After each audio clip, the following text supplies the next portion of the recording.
चलिए, so start करते हैं। एनएफटी और डेफी एक्सप्लेन, मतलब एनएफटी और डेफी है क्या और किस तरीके से ये काम करते हैं, उसके ऊपर हम बात करते हैं। सबसे पहले हम देखते हैं एनएफटी को कि एनएफटी क्या है। देखिए, एनएफटी का जो फुल फॉर्म है उसका मतलब है नॉन फंजिबल टोकन्स। ठीक है, ये एक तरीके का प्रोग्रामिंग है जो कि क्रिप्टो करेंसीज के ऊपर ही होता है। जनरली क्रिप्टो करेंसीज की जो टेक्निक है उसको यूज करके ही किया जाता है, और ये एक तरीके का क्रिप्टोग्राफिक एसेट है जो कि बेस्ड होता है ब्लॉकचेन टेक्नोलॉजी में। ठीक है, बेसिकली इसीलिए इसको सेफ कहा जाता है, क्योंकि ब्लॉकचेन टेक्नोलॉजी जहां आ गई वहां पे हैक होना थोड़ा सा मुश्किल होता है।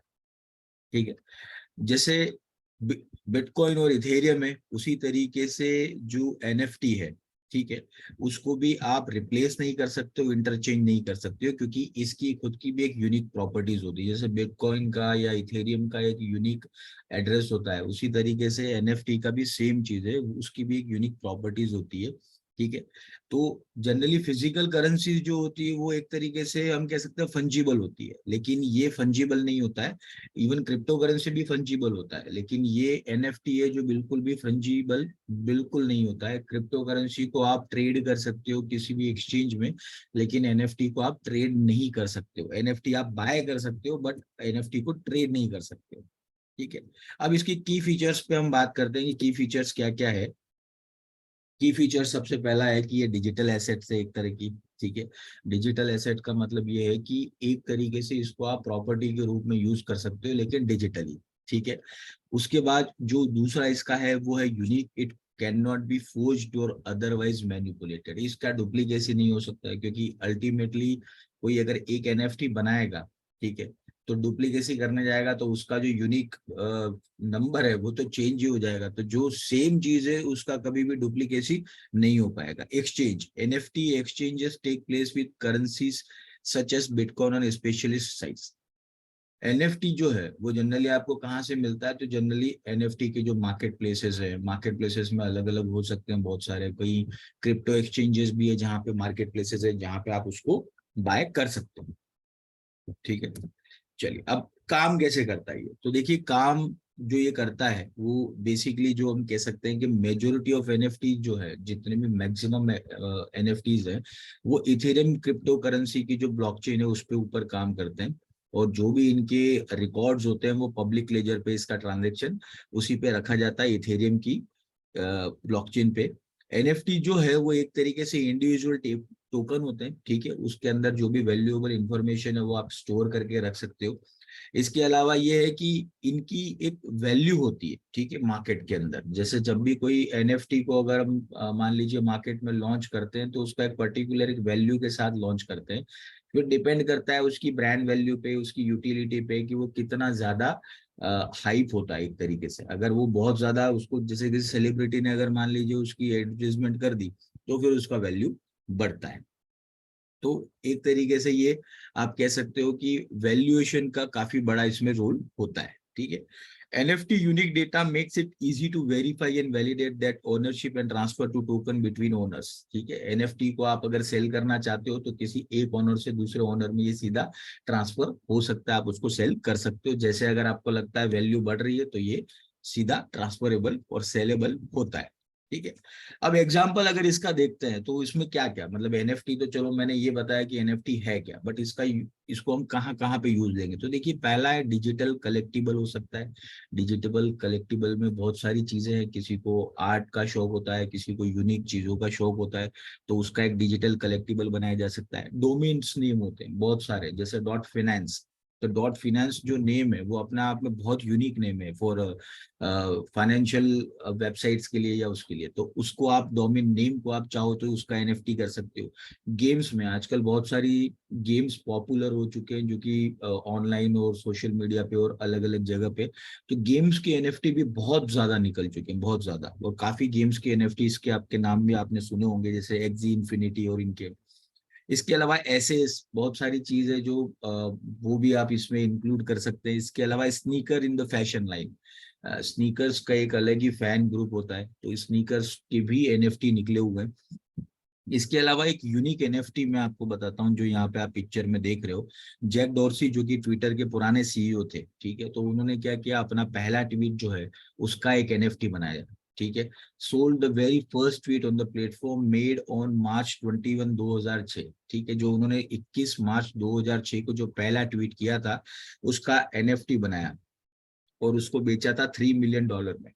ठीक है, और वो एनएफटी को उन्होंने फिर सेल करने के बाद में जो पैसा आया उसके बाद उन्होंने डोनेशन दे दिया।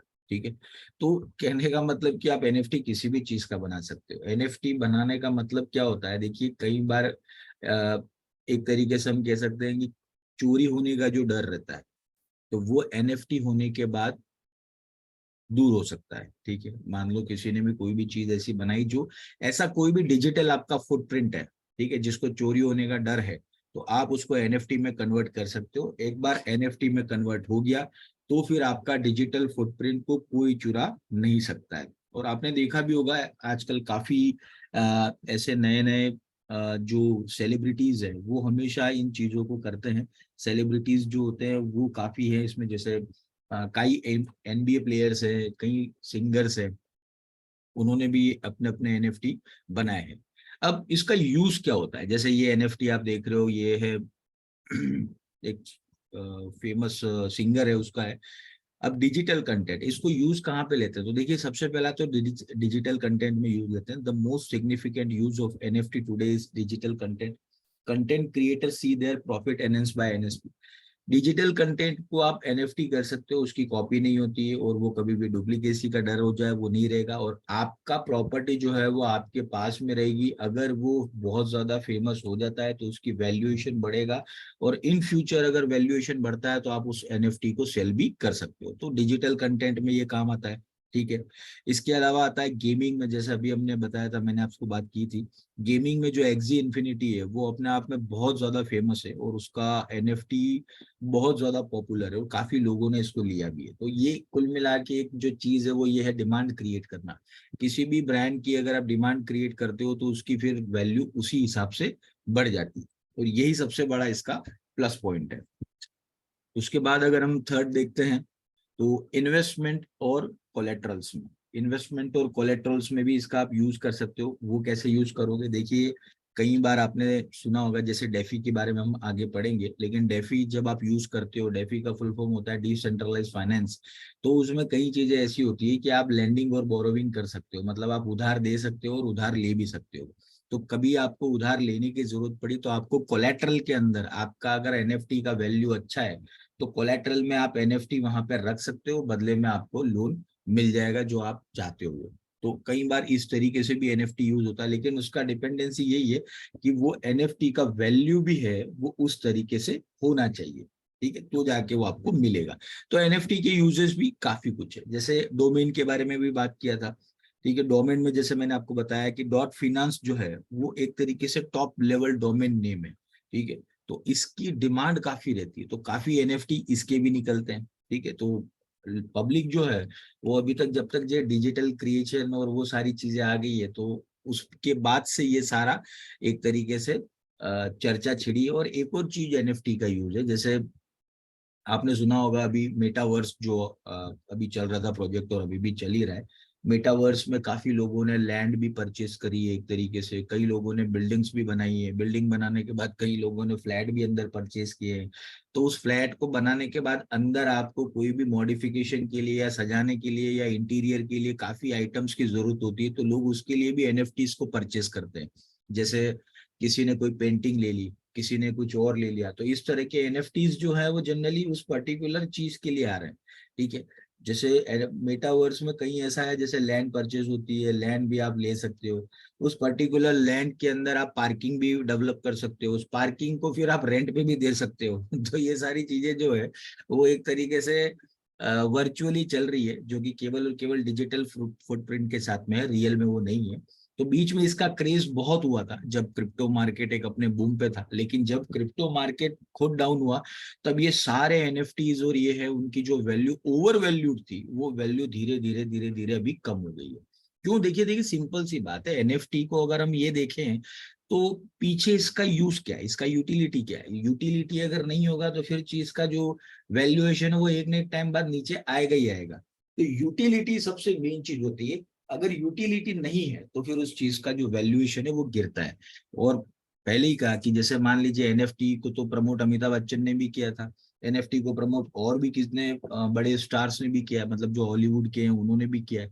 तो कई लोगों ने जब इनके प्रमोशंस किए तो इनका प्रमोशन होने के बाद ऑटोमेटिकली जब सेल बढ़ती है तो डिमांड सप्लाई के गैप के कारण इसकी वैल्यूएशन और ज्यादा बढ़ जाती है। तो और ज्यादा जब वैल्यूएशन बढ़ेगी तब जो पब्लिक लास्ट में एंट्री लेती है या लेट एंट्री लेती है तो उनके लिए फिर वो नुकसान का सौदा होता है, क्योंकि बाद में जाके जब एनएफटी के प्राइसेस गिरते हैं तब जाके फिर वो अपने उनको लॉसेस होते हैं। ठीक है, अब एनएफटी और क्रिप्टो करेंसी में बेसिक डिफरेंस क्या है, ठीक है, उसको समझ लेते हैं। देखिए क्रिप्टो करेंसी कैसा होता है, एक तरीके से फंजीबल होता है, इसको आप ट्रेड भी कर सकते हो, एक्सचेंज में आप अलग अलग उसको ट्रांसफर भी कर सकते हो। लेकिन एनएफटी जो है ये एक तरीके का आपका डिजिटल एसेट या डिजिटल सिग्नेचर होता है।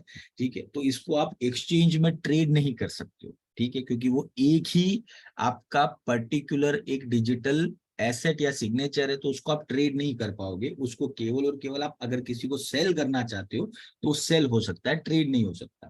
ठीक है, इसके अलावा ठीक है, बिटकॉइन जो है वो एक तरीके से कैसा है कि $1 के अलावा यानी $1 के साथ में उसकी एक एक्सचेंज होती है। लेकिन यहाँ पर कैसा है कि इस तरह का कोई एक्सचेंज नहीं है। क्यों नहीं है? क्योंकि देखिए मैंने पहले ही कहा कि एनएफटी जो है वो केवल और केवल डिमांड सप्लाई और वो कितना पॉपुलर है मार्केट में उसके ऊपर चलता है। ठीक है, तो जैसी उसकी पॉपुलैरिटी होगी, बनने में तो एनएफटी को कोई बहुत ज्यादा कॉस्टिंग नहीं लगता है, बहुत सिंपल ही होता है। लेकिन जितनी पॉपुलैरिटी उसकी होगी, उसको प्रमोशन करने वाले जो लोग होंगे उसके बेसिस पर ये सारी चीजें डिसाइड होती है। तो इसलिए दोनों में चीजों का फर्क ये इतना है। अब बात करते हैं कि आपको एनएफटी में इन्वेस्टमेंट करना चाहिए या नहीं करना चाहिए। देखिए सीधी सी बात है कि एनएफटीज जो कब, मैंने फिर कहा पहले भी, जो अभी बीच में भी मैंने कहा था, एनएफटीज में इन्वेस्टमेंट करने का एक सही मौका कब आता है। देखिए एक एक लॉजिक बताता हूं मैं आपको, कभी भी इन्वेस्टमेंट करने का एक लॉजिक यही होता है कि आप जब भी इस पे कोई काम करते हैं, ठीक है, काम करने के बाद किसी भी फील्ड में अगर आप काम कर रहे हैं तो सबसे पहले ये देखिए कि उस चीज का यूटिलिटी क्या है। अगर यूटिलिटी कम है, ठीक है, अगर यूटिलिटी कम है तो फिर क्या होगा कि उस चीज की वैल्यू एक लेवल के बाद में गिरना चालू हो जाएगी। और क्रिप्टो करेंसी मार्केट, मैं पर्टिकुलर केवल एनएफटी की बात नहीं कर रहा हूँ, अगर हम ओवरऑल क्रिप्टो करेंसी की बात करें तो क्रिप्टो करेंसी मार्केट हम देख रहे हैं लास्ट करीबन 1 साल से मार्केट जो है वो कोई उतना अच्छा परफॉर्मेंस नहीं दे रहा है। ठीक है, अब चूंकि जब क्रिप्टो करेंसी मार्केट ही अच्छा परफॉर्मेंस नहीं दे रहा है, ठीक है, तो हम कह सकते हैं कि एक तरीके से कि अगर क्रिप्टो से जुड़े हुए जितने भी प्रोजेक्ट है, चाहे वो एनएफटी हो, डेफी हो, या कोई और भी चीज हो, अल्ट कॉइन है जैसे, अगर बीटीसी और इथेरियम अगर भागते हैं तो पूरा क्रिप्टो मार्केट भागता है, और अगर बीटीसी और इथेरियम खड़े हो जाते हैं तो पूरा क्रिप्टो मार्केट ही खड़ा हो जाता है। तो पूरा जो डिमांड सप्लाई का गेम है वो उतना ही है। तो 2022 के बाद में जब 45,000 से मार्केट नीचे आया, ठीक है, 45,000 के बाद जब मार्केट नीचे आया और जब हमने इसका लोवेस्ट, जब ये 19,000 के आसपास आ गया था, ठीक है, 2022 में, तो उसके बाद से हम देखते हैं कि काफी जो इस तरह के प्रोजेक्ट्स थे जो मैंने अभी आपको बताया ना, कि लैंड भी आप मेटावर्स में परचेस कर सकते हो, आप फ्लैट भी परचेस कर सकते हो, ऑफिस बिल्डिंग आप परचेस कर सकते हो। तो ये सारे प्रोजेक्ट उस टाइम पे बहुत अच्छे चल रहे थे, सारी अच्छी डिमांड थी, बहुत बढ़िया चल रहा था, इनकी वैल्यूएशन भी बढ़ रही थी। कितने लोगों ने एनएफटी 2-2, 5-5, $10-10 में लिए, उन एनएफटी की कीमत 4 गुना, 6 गुना, 10 गुना भी हुई थी। लेकिन जैसे ही मार्केट डाउन हुआ, मार्केट डाउन होने के बाद क्या हुआ, मार्केट डाउन होने के बाद ये सारे सेंटिमेंट्स भी जो थे वो एक तरीके से डाउन हो गए। और अब जब बीटीसी एक 15,000 का लो लगा के आया है तो उसके बाद से थोड़ा सा ये चीजें बहुत ज्यादा नुकसान में आई। लेकिन वापस से जब ये बीटीसी ने 20,000 का लेवल तोड़ा और ऊपर गया है, हम देख रहे हैं कि 2023 में जो लास्ट 3-4 महीने से जो बीटीसी एक तरीके से वापस से डोमिनेटिंग में आ रहा है, और इथेरियम वापस से $1,500 के आसपास जब घूम रहा था, 1,000 से 1,500 के बीच में, तो अब अभी लगभग $1,900-1,800 के आसपास जब आया, तो वापस से कहते हैं ना कि सेंटिमेंट्स जो वापस से खड़े होते हैं, मार्केट धीरे धीरे बबल करेगा, आगे बढ़ेगा। और उसका बेसिक रीजन जो है वो ये है कि यूएस में रिसेशन की आहट एक तरीके से सुनाई दे रही है, यूएस में जो बैंकिंग क्राइसिस है वो एक तरीके से आ रहा है। अगर यूएस में बैंकिंग क्राइसिस आएगा तो ऑब्वियसली लोग अपना पैसा एक सिक्योर जगह से निकाल कर किसी और जगह डालने की सोचते हैं। और इसके अलावा आज की तारीख में ही एक डेटा आया है जो कि बहुत ही खराब डेटा है यूएस के लिए तो, और वो ये है कि यूएस बैंक डिपॉजिट, यानी यूएस के बैंक में जो डिपॉजिट है वो $65 बिलियन से नीचे गिर गया है लास्ट वीक में, यानी ये जो वीक गया उसमें, यानी $65 बिलियन वहां के बैंक से निकल गए अभी तक। क्यों निकल गए? क्योंकि देखिए पब्लिक में डर है, पब्लिक में डर है कि क्या सिग्नेचर बैंक, एसवीबी बैंक और उनमें जो भी प्रॉब्लम हुई है तो क्या वो दूसरी जगह हो सकती है। तो उसका बेनिफिट कहीं ना कहीं क्रिप्टो करेंसी मार्केट को मिलेगा, और वो आप देख भी रहे हैं लास्ट करीबन महीने 2 महीने से एक अप ट्रेंड आपने देखा होगा क्रिप्टो मार्केट में है। तो एक चीज हमेशा ध्यान में रख के चलिए कि इस तरह की कोई भी चीज आप देखते हैं तो मार्केट के सेंटिमेंट्स को समझे और उस हिसाब से इन्वेस्टमेंट करें। तो एनएफटीज जो है वो उन्होंने अपना एक अच्छा टाइम देख चुके हैं, अब वापस से वो नीचे आए। अब वापस से ऊपर जाने के चांसेस क्या है? तो मैंने आपको बताया कि आपस में एक दूसरे से कैसे चीजें है वो कनेक्ट होती है। जैसे जैसे क्रिप्टो मार्केट बूम करेगा वापस से एनएफटी धीरे धीरे ऊपर जाएगा। लेकिन फिर वही वाली बात कि अगर आप इस तरह का कोई भी इन्वेस्टमेंट करते हैं किसी भी चीज में, तो पहले उस चीज का पूरा नॉलेज और पूरी चीजें देख लें और उसके बाद ही इन्वेस्टमेंट करें। ठीक है। अब एनएफटी कहाँ से खरीदे, कैसे खरीदे? देखिए एनएफटी के जो मार्केट प्लेस है उसमें सबसे पहला है रेरिबल, बहुत ही बड़ा मार्केट प्लेस है, यहाँ पे हर तरह का हर चीज का एनएफटी आपको यहाँ पे मिल जाएगा। इसके अलावा जो दूसरा मार्केट प्लेस है, हाँ दूसरा है वो ओपन सी है, यहाँ पर भी आपको अलग अलग तरीके के एनएफटीज मिलेंगे जरूर। ठीक है। तो देखिए चीजों को कैसे आप सॉर्ट आउट कर सकते हैं कि एक सिंपल सी गणित है, एक सिंपल सा एक पुरानी कहावत है कि do not put all eggs in one basket. ठीक है, एक बास्केट में सारे अंडे नहीं डालने चाहिए। तो कई बार क्या होता है कि अगर वो बास्केट गिरी तो सारे अंडे टूट सकते हैं। तो अपने इन्वेस्टमेंट को डाइवर्सिफाई करें आप। डाइवर्सिफाई कैसे करेंगे वो आपके ऊपर है, आपका ये कॉल है कि आप किस तरीके से किस में इन्वेस्टमेंट करते हैं। एनएफटी में अगर इन्वेस्टमेंट करते भी हैं तो सोच समझ के और एक कम लेवल पे आप स्टार्ट करें, क्योंकि मार्केट अब धीरे धीरे जैसे जैसे कवर अप करेगा वैसे वैसे आपको अलग तरीके की चीजें दिखेगी। लेकिन एनएफटी बहुत शुरुआत में आ चुका था, उसके बाद आया था डेफी। लेकिन डेफी अभी भी मैं बोल रहा हूँ सबसे अच्छा ऑप्शन है इन्वेस्टमेंट करने के लिए। डेफी क्या है सबसे पहले वो समझते थे। देखिए डेफी को एक तरीके से डिसेंट्रलाइज फाइनेंस कहा गया है। ठीक है। और अगर मैं इसको बिल्कुल देसी भाषा में और समझाने के हिसाब से अगर बोलूं तो डेफी का मतलब होता है आपका क्रिप्टो का बैंक।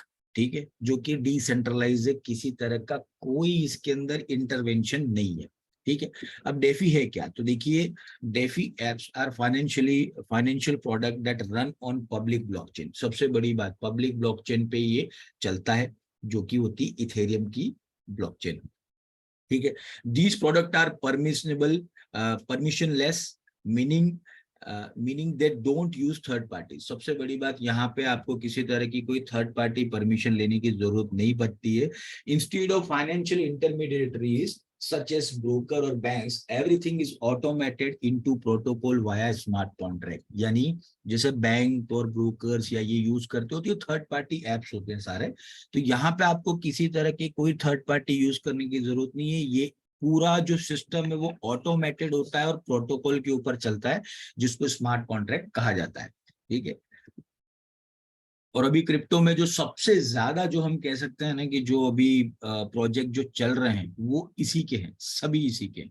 ठीक है। अब डेफी को इन्वेंट किसने किया? देखिए वैसे तो किसी का कोई सिंगल इन्वेंटर तो नहीं पता डेफी का, लेकिन जितनी भी डेफी एप्लीकेशन है वो सबसे पहले जो दिखी थी वो दिखी थी इथेरियम पे, जो कि इथेरियम को बनाया था विटालिक ने। तो इथेरियम ब्लॉकचेन पे देखिए आप एक चीज और ध्यान देना, अभी तक मैंने क्रिप्टो करेंसी के ऊपर कोई बहुत ज्यादा सेशन नहीं लिए, पर जितने भी सेशन लिए 4-5 जो भी सेशन लिए, मैंने हमेशा से कहा है कि देखिए क्रिप्टो करेंसी के जो पिताजी हैं वो बिटकॉइन है और माताजी जो है वो इथेरियम है। ठीक है। और उसमें भी अगर आपको दोनों में साउंड टेक्नोलॉजी और आने वाला जो सबसे बड़ा फ्यूचर अगर किसी का देखना है ना, तो वो आप देख सकते हैं इथेरियम का। ठीक है। क्यों? उसके पीछे रीजन है, देखिए मैक्सिमम टोकन्स है वो किसके ऊपर चलते हैं? इथेरियम ब्लॉकचेन के ऊपर। डेफी किस पे चलता है? इथेरियम ब्लॉकचेन के ऊपर। एनएफटी सबसे ज्यादा किस पे बनते हैं? इथेरियम ब्लॉकचेन के ऊपर। ट्रांजेक्शन की जो स्पीड है वो किसकी सबसे ज्यादा? तो इथेरियम की ब्लॉकचेन की। तो कहने का मतलब अगर किसी फील्ड का, जैसे क्रिप्टो करेंसी नेटवर्क हम पूरा एक नेटवर्क मान लें, तो उस पूरे एक नेटवर्क का 60% से ज्यादा ट्रांजेक्शन किसी एक ब्लॉकचेन पे अगर होता है, तो सोच लीजिए वो ब्लॉकचेन कितनी बड़ी या कितनी टेक्निकल साउंड होगी। और ये ब्लॉकचेन है इथेरियम की। तो इथेरियम आप मान के चलें हमेशा आपके पास में होना चाहिए। इथेरियम मतलब इन्वेस्टमेंट के हिसाब से मैं बता रहा हूँ कि कहीं किसी एक्सचेंज में लेके उसको रख दो, उसमें ट्रेड नहीं करना है, उसको लेके रख देने का। तो इथेरियम आप याद करेंगे बहुत अच्छा इन्वेस्टमेंट है, बहुत बड़ा इन्वेस्टमेंट है। जिस तरह से बीटीसी का जो अच्छा दिन था वो शुरुआत हुआ था और बीटीसी ने अपना हाई लगाया था, ठीक है, बीटीसी ने जो अपना हाई लगाया था 68,000 के आसपास का, उसी तरीके से इथेरियम का तो अभी हाई आना बाकी है, ठीक है ना। इथेरियम अभी 4,900 के आसपास गया था, लेकिन इथेरियम 5,000 टच कर सकता है। तो हो सकता है, एक ये भी बहस का मुद्दा है कि वापस से जो अपना पुराना हाई है वो बीटीसी पहले ब्रेक करेगा या इथेरियम, तो उसके ऊपर भी अलग अलग बहस चलती है। तो इसीलिए बात करते हैं, वापस से आते हैं टॉपिक पे डेफी की। तो डेफी जो है वो बेसिकली पहली एप्लीकेशन जो काम करी थी वो इथेरियम के ब्लॉकचेन पे थी, ठीक है। और यहाँ पे सोलाना, बिनांस स्मार्ट चेन और एवलांच पे भी डेफी के जो ब्लॉकचेन है उस पे भी ये काम करता है। अब डेफी इंपॉर्टेंट क्यों? तो देखिए सिंपल सी बात है, DeFi expand on bitcoin basis principle digital money to provide a fully digital alternate to Wall Street without the associate cost. सीधी सी बात है, जो भी ट्रांजेक्शन हम लोग करते हैं बैंकिंग में, जैसे मैं आपको एक सिंपल लैंग्वेज में बताऊं कि बैंकिंग में आप जाते हैं, अकाउंट ओपन कराते हैं, अकाउंट ओपन कराने के बाद में कोई भी ट्रांजेक्शन करते हैं, चाहे डिपॉजिट हो, विड्रॉल हो, ट्रांसफर हो, या इस तरह का कोई भी ट्रांजेक्शन करते हैं, तो डेफी के अंदर आपको वो बिल्कुल मिनिमल पड़ता है। यहाँ पे किसी तरह का आपका कोई केवाईसी नहीं होता है। सबसे बड़ी बात, आपका कोई भी ट्रांजेक्शन जो होता है वो इस तरीके से सीधा सीधा वो ट्रांजेक्शन सर्वर में जाता है और किसी तरह का कोई फुटप्रिंट नहीं मिलेगा आपको, ठीक है। तो this could result more open, free and fair financial market. तो इससे क्या लगता है कि ये एक तरह से ओपन मार्केट है, फ्री मार्केट है और फेयर फाइनेंशियल मार्केट है विथ एन इंटरनेट कनेक्शन, केवल इंटरनेट कनेक्शन के साथ में। तो इसीलिए डेफी को इतना इंपॉर्टेंट कहा गया। और जो बिनांस के जो सीईओ है मेन, जिस सी जाओ, जेनपिंग झाओ, ठीक है, उन्होंने ये ट्वीट किया था, बहुत पुराना ट्वीट है, कि full exchange running on blockchain with just a few lines of code without any human intervention, the simplicity is beautiful, ठीक है।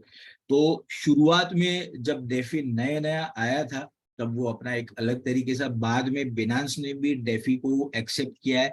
आज की तारीख में जिन लोगों के पास में बिनांस होगा, वहां पे वो भी देखेंगे कि उन्होंने इसी कॉन्सेप्ट पे काम करना शुरू कर दिया है। पहले बिनांस में किसी तरह का कोई स्टेकिंग या प्रूफ ऑफ वर्क और वो नहीं हुआ करता था, इंटरेस्ट नहीं मिलता था, अर्न वाला जो इनका सेक्शन था वो नहीं था। धीरे धीरे बिनांस में भी वो शुरू किया है, तो उन्होंने भी इस टेक्नोलॉजी को कुल मिला के अपनाया है, ठीक है। अब आप ये देखिए कि डेफी के साथ आप क्या क्या कर सकते हो, मतलब कौन कौन सी चीजें हैं जो डेफी में आप यूज कर सकते हो। देखिए पहला तो ये कि लैंडिंग, ठीक है, आप लैंड कर सकते हो। क्या है? earn money and benefit every minute by lending out of cryptocurrency, not just once a month. अगर आपके पास में क्रिप्टो करेंसी पड़ा है तो आप उसको लैंड कर सकते हो, ठीक है। आप उसको जैसे ही लैंड करोगे, आपके पास में एवरी डे, एवरी मिनट और एवरी आवर के हिसाब से आपको उसका इंटरेस्ट मिलेगा, ठीक है। उसके बाद एक गेटिंग ए लोन, आप लोन दे भी सकते हो और लोन ले भी सकते हो, ये दोनों आपको डेफी के अंदर पॉसिबल है, ठीक है, क्योंकि ये डिसेंट्रलाइज है। तो जितने भी लोग आते हैं वो अपनी अपनी जो क्रिप्टोज होती है उसको वहां पर रखते हैं, तो वो लैंड भी दे सकते हैं, मतलब उधार दे भी सकते हैं और उधार ले भी सकते हैं। इसके अलावा trading, perform peer to peer crypto asset trades much the same as you would if you were buying and selling stock without going through a broker. आप यहाँ पे सीधा किसी भी तरह का ट्रेड यहाँ पे कर सकते हो विदाउट एनी ब्रोकर, यहाँ पे कोई थर्ड पार्टी ब्रोकर आपको नहीं मिलेगा, सिंपल आप सीधा ट्रेड कर सकते हो। फिर saving for the future, put a part of crypto into alternative saving account, receive better interest rate in a bank would offer. जैसे हम क्या करते हैं, बैंक में जब पैसा रखते हैं तो सेविंग अकाउंट होता है, तो आपका यहाँ पे कोई सेविंग अकाउंट होगा तो उसके ऊपर भी आपको इंटरेस्ट रेट मिलता है, ठीक है, और अच्छा रिटर्न मिलता है। मतलब बैंक में तो क्या होता है कि हम जनरली जो इंटरेस्ट रेट मिलता है वो क्वार्टरली या हाफ ईयरली या फिर ईयरली मिलता है, लेकिन यहाँ पे जो अकाउंट में आपका क्रिप्टो पड़ा हुआ है ना, तो वो अकाउंट के ऊपर आपको एवरी डे आपको मिलता है, ठीक है। इसके अलावा आप डेरिवेटिव्स भी है, वो भी बाय कर सकते हो। अब इसके एडवांटेजेस क्या क्या है वो भी हम देख लेते हैं। देखिए एडवांटेजेस में अगर हम देखें तो there is no need to filling out an application और क्रिएट एन अकाउंट।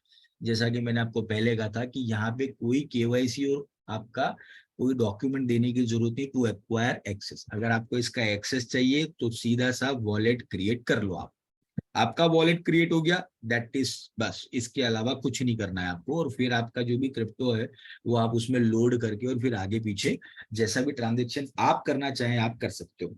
फिर है you can shift your assets wherever you want whenever you want and without having to get permission, wait या long transfer. देखिए कुल मिला के जैसे अभी मैंने आपको बताया कि डिसेंट्रलाइज है और कोई इंटरवेंशन नहीं है, ठीक है।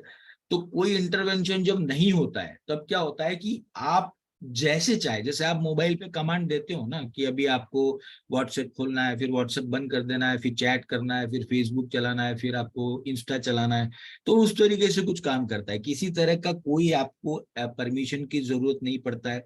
आप इधर कभी भी अपने क्रिप्टो को डिपॉजिट कर सकते हो, कभी भी क्रिप्टो को निकाल सकते हो, कहीं भी किसी को भी आप ट्रांसफर कर सकते हो। तो ये किसी तरह का कोई आपको यहाँ पे परमिशन लेने की जरूरत नहीं है। इसके अलावा interest rates and reward are frequently updated, ठीक है। अब जैसे मैंने आपको बताया कि इंटरेस्ट रेट्स और रिवॉर्ड होता है, जो जैसे आपने लैंडिंग किया या ये जो भी मैंने आपको बताया था वो, तो हर 15 सेकेंड में वो अपडेट होता है। मतलब कैन यू इमेजिन कि आप सोचिए कि आपका पैसा अगर मान लीजिए 2 दिन भी अगर फालतू में पड़ा हुआ है तो 15 सेकेंड के हिसाब से कितना टाइम हो गया आपके फंड को अपडेट हुआ, सोचिए आप। तो कुल मिला के ये जो एक तरीके की हम कह सकते हैं कि जो चीज है वो काफी बढ़िया है काफी लोगों के पास। क्योंकि देखिए जो लोग भी क्रिप्टो के अंदर काम कर रहे हैं तो वो पहले अर्न कैसे करते थे, तो वो अर्न ऐसे ही करते थे कि सबसे पहले तो वो लोग या तो कोई क्रिप्टो करेंसी को बाय करके बैठ जाते थे लॉन्ग टर्म तक, या फिर क्रिप्टो की ट्रेडिंग में करते थे जो कि मार्जिन ट्रेडिंग होती थी, जैसे लिवरेज ट्रेडिंग होती है फॉरेक्स में वैसे, ठीक है। अब फॉरेक्स में लिवरेज ट्रेडिंग होती है तो क्या होता है कि हाई एक्सपोजर होता है तो हाई लॉस भी होने के चांसेस रहते हैं। तो जैसे फॉरेक्स में तो फिर भी टेक्निकल और फंडामेंटल प्रॉपर वे में काम करता है, लेकिन क्रिप्टो करेंसी में कैसा है कि अगर बिटकॉइन गिरना शुरू हुआ तो 2-5 हज़ार डॉलर गिरना बिटकॉइन के लिए कोई बड़ी बात नहीं है। और अगर मान लीजिए बिटकॉइन ऊपर चढ़ना शुरू हुआ तो भी 2-5-10 हज़ार चढ़ना कोई बड़ी बात नहीं है। तो ऐसे में क्या होता था ना, इतना बड़ा मूवमेंट जब आता था तो अच्छे अच्छे बेचारे लोग जो है उनकी पोजिशन खत्म हो जाती थी। तो पहले केवल ये 2 या 3 सिस्टम ही थे जिसमें आप क्रिप्टो में काम कर सकते थे, लेकिन अभी आपके पास में ऑप्शंस बहुत सारे हैं।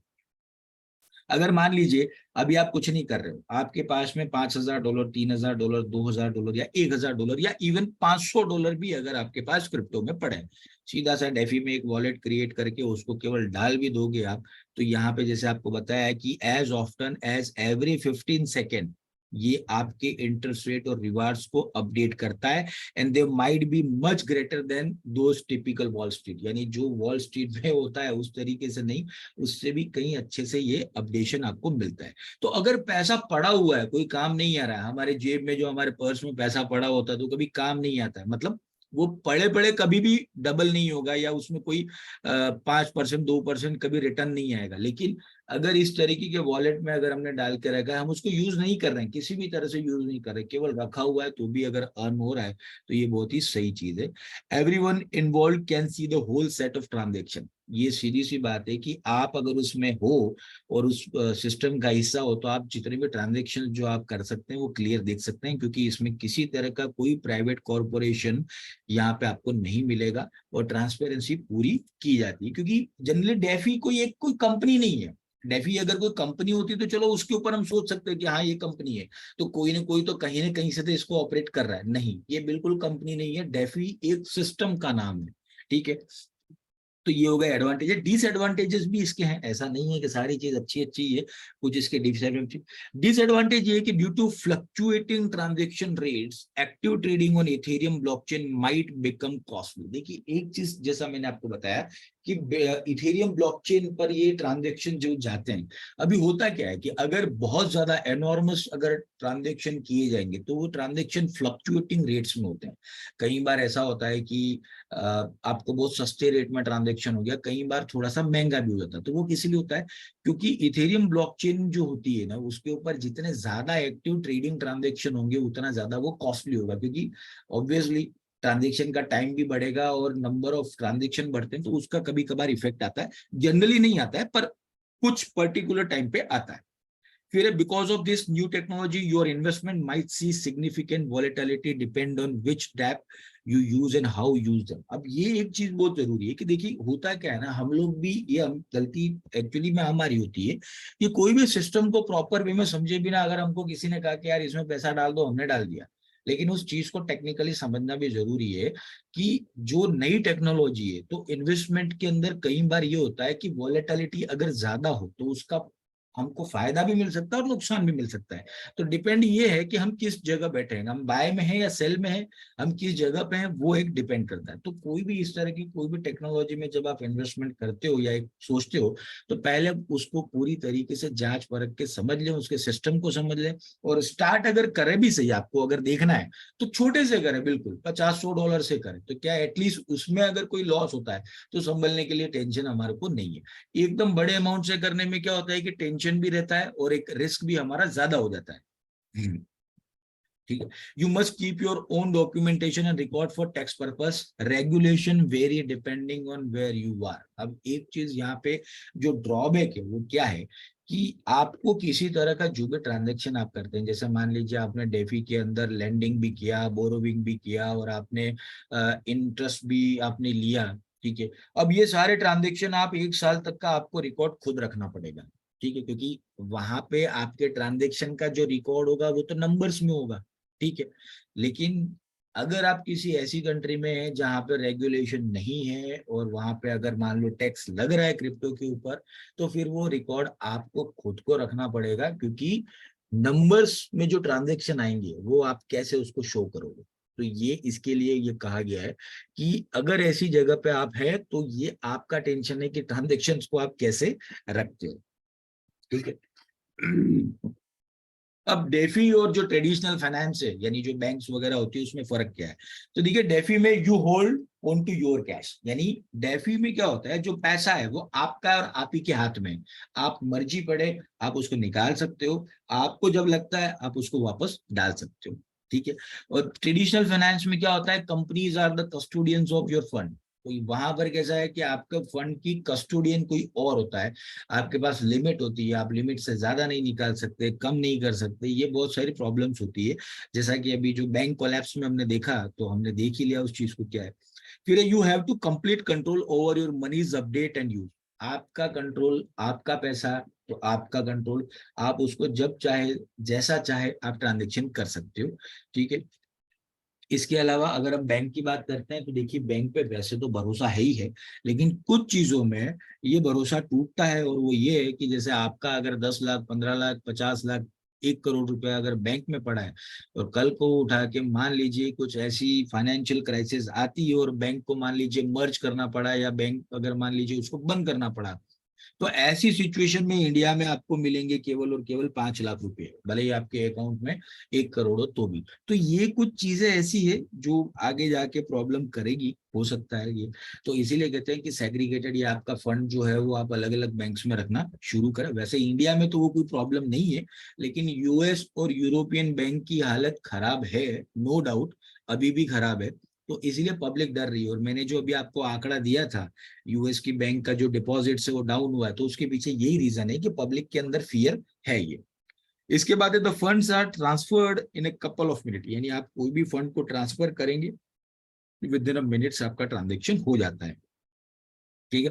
और ट्रेडिशनल फाइनेंस में क्या होता है कि जैसे आप, मैं यहाँ पे ट्रांसफर की बात ये नहीं कर रहा हूँ कि अपन एक जगह से दूसरी जगह, ट्रांसफर का मतलब यहाँ पर है कि किसी एक कंट्री से दूसरी कंट्री, लेकिन वही अगर हम बैंकिंग के थ्रू करते हैं तो हमको कुछ दिन लगते हैं।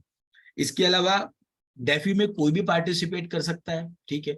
और बैंक की बात करें तो हमको अप्लाई करना पड़ता है तभी हम कर पाते हैं, वरना बैंक कभी घर आके हमको नहीं बोलता आप अप्लाई करो, तो ये भी एक है। मार्केट जो है वो 24/7 ओपन रहता है, लेकिन बैंक्स में हम जानते हैं कि मार्केट जो होता है वो 24/5 डेज ओपन होता है, 24 भी नहीं, सॉरी, उनके टाइमिंग्स होते हैं। तो वहां पर है, it's based on open and with everyone able to examine a product data and see how to system work. ये आपका जितने भी चीजों के ट्रांजेक्शन होते हैं वो सारे आपके सामने रहते हैं, जबकि बैंक में जनरली जो ट्रांजेक्शन है कई बार हमको एक लेवल से ज्यादा नहीं दिखते, तो फिर हमको स्टेटमेंट के लिए मांगना पड़ता है, तब जाके हमको मिलते। तो क्लैरिटी कुल मिला के देखिए, डेफी का जो सिस्टम है वो ये है, एक डिसेंट्रलाइज फाइनेंस सिस्टम पूरा बनाना जो कि बैंकिंग से रिलेटेड हो और वो बिल्कुल ट्रांसपेरेंस और क्लैरिटी आपको दे, और वो चीजें चल रही है। और फिलहाल जो अभी क्रिप्टो में सबसे ज्यादा लोग इंटरेस्टेड है वो डेफी में है।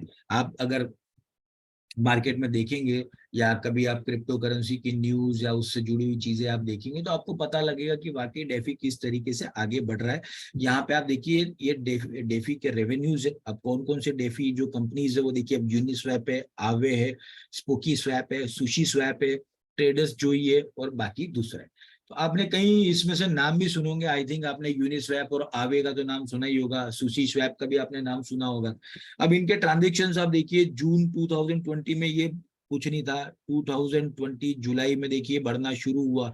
उसके बाद आप देख रहे हैं कि मई 2021 में ये हाईएस्ट गया था, 400 मिलियन को क्रॉस किया था। उसके बाद में नवंबर 2021 में फिर ये अपना ट्रांजेक्शन पुराना जो था उसको क्रॉस किया, और अभी अप्रैल 2022 तक का ट्रांजेक्शन है जो कि लगभग 158 या 59 मिलियंस के आसपास है। तो आगे और भी मार्केट बढ़ेगा। और ये मार्केट कब बढ़ेगा, देखिए फिर वही वाली गणित जो मैंने आपको एनएफटी में समझाई थी वही मैं यहाँ समझा रहा हूँ।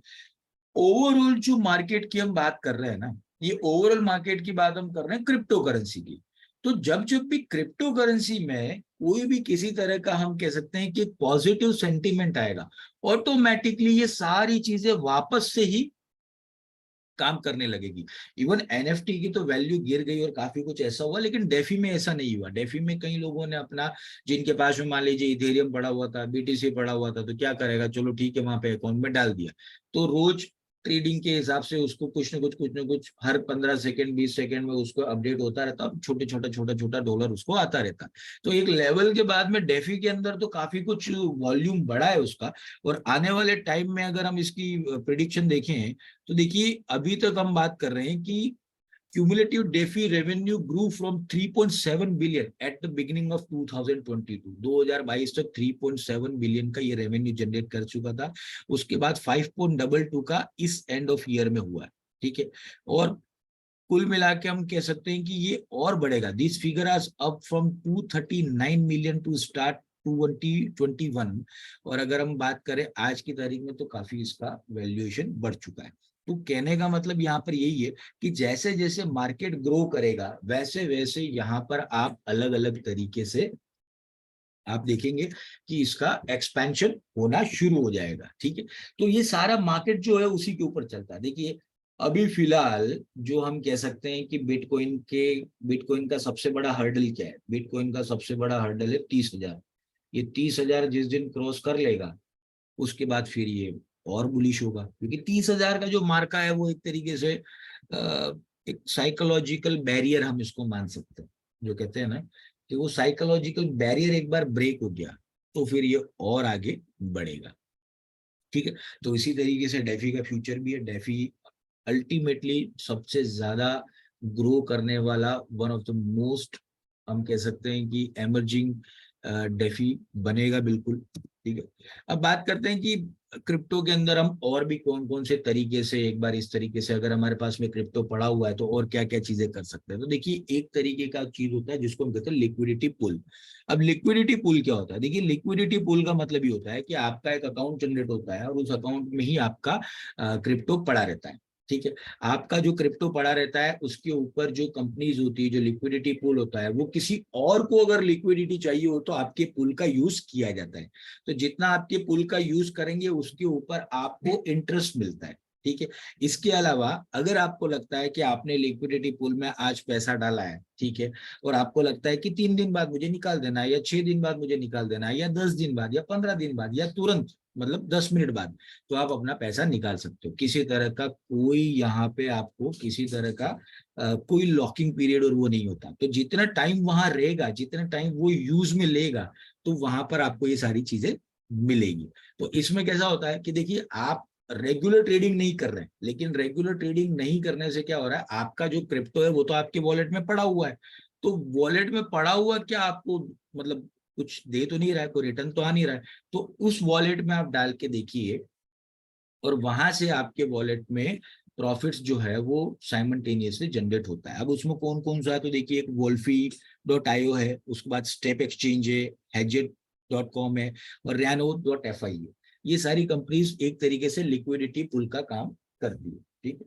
और फिर कह रहा हूँ एक बार कि अपनी तरफ से इन सारी कंपनीज का डिटेल और वो सारी चीजें अपनी तरफ से आप निकाल के देखें जरूर, तब जाके आपको इसके बारे में और भी चीजें आपको पता चलेगी। तो पहला हो गया हमारा लिक्विडिटी पूल, उसके बाद है interest bearing digital asset account, ठीक है। अब ये क्या है, देखिए ये भी सेम ही चीज है कि holder can take advantage of interest bearing crypto account to earn fix interest on their ideal digital assets. ये भी सेम ही है, थोड़ा सा डिफरेंट है। डिफरेंट क्या है देखिए इसमें कि आपके पास में किसी तरह का कोई डिजिटल एसेट्स है, किसी तरह का डिजिटल एसेट्स कुछ भी हो सकता है, चाहे वो एनएफटी हो, चाहे वो यूएसडीटी हो, चाहे वो बिटकॉइन हो, इथेरियम हो या व्हाटएवर कोई भी कॉइन हो, तो आप वहां पे आप अकाउंट ओपन करने के बाद में वहां पर अपने डिजिटल एसेट्स को रख सकते हैं, उस पर आपको पर्टिकुलर फिक्स परसेंटेज का इंटरेस्ट मिलता है, ठीक है। और वो छोटा होता है, मैं ये नहीं कह रहा हूँ कि बहुत ज्यादा इंटरेस्ट मिलता है, पर छोटा होता है, लेकिन फिर भी अगर आपके वॉलेट में पड़ा हुआ तो कुछ काम नहीं आ रहा ना, तो उससे बढ़िया तो कुछ तो काम आएगा। तो वहां पे भी आप देखेंगे तो नेक्सो है, सेल्सियस नेटवर्क है, स्विसबोर्ग है और ब्लॉकफाई है, ये सारा उसी तरीके का काम करते हैं, ठीक है। तो इनको भी आप एक बार जरूर चेक करिए, अपने हिसाब से देखिए, परखिए। उसके बाद है लैंडिंग, ठीक है। लैंडिंग भी बहुत इंपॉर्टेंट है। लैंडिंग जैसे मैंने आपको बताया ही था, डिसेंट्रलाइज फाइनेंस में सबसे ज्यादा यूज किया जाता है और मोस्ट पॉपुलर क्रिप्टो सर्विस भी है। सेंट्रलाइज और डिसेंट्रलाइज दोनों जगह ये पे है और क्रिप्टो इंडस्ट्री में काफी कुछ चल रहा है। As an investor you can lend your digital assets to borrower for a chance to earn interest, ठीक है। अब ये लैंडिंग तो आप बिनांस में भी कर सकते हो या और भी दूसरे एक्सचेंज है वहां पर भी कर सकते हो। आप अपनी क्रिप्टो को एक तरीके से लैंड पे रख दीजिए, तो जो बोरोवर होगा, जो जिसको लेना होगा वो ले लेगा और बदले में आपको पर्टिकुलर एक अमाउंट देता है, ठीक है। और उसकी एक पर्टिकुलर एक लिमिट होती है, कुछ टाइम ड्यूरेशन होता है, उसके बाद में वो एसेट आपकी फ्री हो जाएगी, तो आप उसको वापस ले भी सकते हो, ठीक है। तो ये भी एक तरीका है आपको इनकम करने का। इसके बाद है डिविडेंड अर्निंग टोकन्स, तो जैसे कुछ टोकन्स भी होते हैं मार्केट में, ठीक है। तो कुछ टोकन जो है वो ऑफर करते हैं कि fraction of revenue of the company that issue them, यानी खुद ही कंपनीज जो है वो इसको इशू करती है। आपको क्या करना है, all you need to do hold the token, आपको केवल टोकन को होल्ड करके बैठना है, and you are automatically eligible to receive certain percentage of the company's revenue. तो कंपनी जो भी काम करती है उसका रेवेन्यू आपको मिलता है पर्टिकुलर टाइम के लिए। तो इसमें सिस्टम ऐसा है कि इसमें आप देखेंगे तो कंपनी अपने हिसाब से सेट करती है। आप कंपनी को पहले देखिए कि क्या उसका प्रोजेक्ट है, क्या उसका काम है, क्या अच्छा है क्या बुरा है, कितने टाइम के लिए हमको होल्ड पे रखना है, क्योंकि वो भी इंपॉर्टेंट है। अगर बहुत लंबा टाइम पीरियड है तो फिर मतलब नहीं है, क्योंकि देखिए क्रिप्टो में सेंटिमेंट्स काम करते हैं। कल को उठा के हमने उस टोकन को बाय किया और मान लीजिए हमको ये बोला कि 2 साल तक आपको होल्ड करना है, तो 2 साल के अंदर क्या चीजें नहीं हो सकती इसका कोई भरोसा नहीं है। तो छोटी ड्यूरेशन की रिस्क अगर लेनी हो तो ले सकते हैं, पर बड़ी ड्यूरेशन की रिस्क नहीं ले सकते हैं, ठीक है। तो ये भी है, जैसे कूकॉइन में है, कूकॉइन अगर आप देखेंगे ये भी एक एक्सचेंज है, वहां पर आप इसको कर सकते हो, वहां पर ये फैसिलिटी अवेलेबल है, ठीक है। तो कुछ भी करिए आप, मतलब ये सारे जो तरीके मैंने आपको बताए हैं, ठीक है, ये सारे तरीके आप देखेंगे तो आपके पास में अगर क्रिप्टो पड़ा है तो आप इन्वेस्टमेंट करके इसको देख सकते हैं, कर सकते हैं, पर शुरुआत कहीं से कीजिए, क्योंकि देखिए आने वाला टाइम, मैंने पहले ही कहा कि देखिए अभी ये सेशन लेने का जो सेंस है वो क्या है, मैं आपको बताता हूँ मैंने क्यों लिया अभी सेशन। देखिए पिछले अगर हम बात करते हैं, ठीक है, पिछले हम बात करते हैं काफी टाइम से, तो मार्केट अगर हम देखें पिछले कुछ टाइम से, तो 16 मार्च के बाद में लगातार जो बीटीसी है वो अप ट्रेंड में है, ठीक है। 16 मार्च के बाद में, यानी सॉरी 10 मार्च के बाद से ही अप ट्रेंड में है। अभी तक उसने डाउन ट्रेंड दिखाया नहीं है, ठीक है। उस बात को लगभग अगर एक सप्ताह और हो जाएगा तो पूरा एक महीना हो जाएगा, ठीक है। तो उसका बेनिफिट जो है वो मिलना चाहिए। देखिए मार्केट में जब भी बेनिफिट हम लेंगे तब लेंगे जब मार्केट में बुल रन है, जब भी जैसे क्रिप्टो करेंसी में बुल रन आने वाला है, ठीक है, एक तरीके से ऐसा लग रहा है। और क्यों लग रहा है, यूएस इकोनॉमी धीरे धीरे कमजोर हो रही है, नो डाउट बहुत सारी प्रॉब्लम्स है यूएस में। प्रॉब्लम्स मैं ये नहीं कह रहा वो नहीं निकल पाएगा, निकल जाएगा, लेकिन एक सर्टेन पीरियड ऑफ टाइम उसको भी लगना है। अभी देखिए लास्ट फ्राइडे को एनएफपी का डेटा आया था। अब एनएफपी का डेटा मेरे हिसाब से तो फिर भी यूएस की पॉजिटिव ही है, क्योंकि केवल 4,000 नौकरियां हैं जो कम हुई थी, बाकी तो जो डेटा उसने दिया है वो बराबर ही है। तो कोई बहुत ज्यादा नुकसान नहीं है, लेकिन फिर भी बात कैसी है कि यूएस अभी दो चीजों से जूझ रहा है। पहला है इन्फ्लेशन जो कि बहुत ज्यादा है, दूसरा है इंटरेस्ट रेट्स को लेके। इंटरेस्ट रेट्स जैसे ही बढ़ाएगा, इन्फ्लेशन को कम करने के लिए इधर बैंक्स की प्रॉब्लम आ गई, फाइनेंशियल प्रॉब्लम्स आ गई। तो कुल मिला के यूएसए को इन सब चीजों से बाहर निकलने के लिए पर्टिकुलर टाइम लगेगा। ठीक है, अब बात करते हैं कि यूएस के बाद सबसे बड़ा मार्केट कौन सा है, तो वो यूरोप है। अब यूरोप में भी हम देख रहे हैं तो वहां पर भी फाइनेंशियल क्राइसिस लगातार बनी हुई है, अभी तक सुलझने का नाम नहीं ले रही है। उसके बाद अगर हम बात करते हैं किसकी, चाइना की, तो चाइना नो डाउट फिर भी ठीक है मतलब, लेकिन चाइना का जो पुराना टाइम था वो अभी नहीं है। अभी भी चाइना को वापस से कोविड के पहले की रिकवरी में आने में भी टाइम लगेगा। तो कुल मिला के ये है कि जब मार्केट ओवरऑल अगर हम देखते हैं कि इतना ज्यादा नेगेटिव सेंस में चल रहा है, तो क्रिप्टो करेंसी इसीलिए एक वापस से एक ऑप्शन बन के उभरने के चांसेस इसके बने हुए हैं। ठीक है, तो इसीलिए एक एक बार देखिए, थोड़ा सा टाइम अपना आप दीजिए, नए नए अपडेट्स को आप परखते रहिए क्या है क्या नहीं। थोड़ा सा चीजें जो है आप डाइवर्सिफाई करेंगे तो आपको अच्छा लगेगा।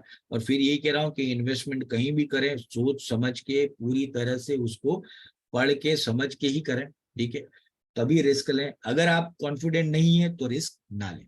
ठीक है, तो होप ये सेशन आपको समझ में आया होगा, मैंने आपके नॉलेज में कुछ इजाफा किया होगा, ऐसी उम्मीद के साथ में सेशन को यहाँ पे एंड करेंगे। आप लोगों को सेशन कैसा लगा मुझे जरूर बताएं, और आज के सेशन से जुड़ा हुआ सवाल है तो आप पूछ सकते हैं। Thank you very much. 1 minute का ब्रेक लूंगा मैं।